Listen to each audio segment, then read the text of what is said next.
Islam jatuh kerana pengkhianatan orang Islam dan orang Melayu jatuh kerana pengkhianatan orang Melayu.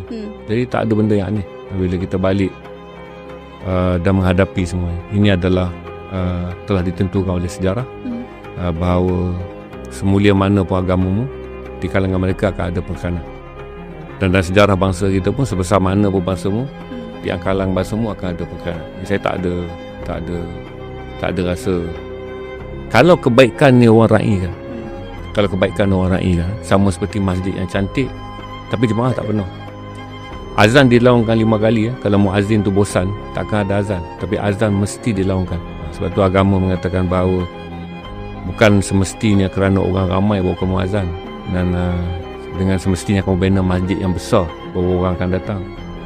Jadi bagi saya dia adalah dialektik, teori logik tentang kebaikan adalah demikian.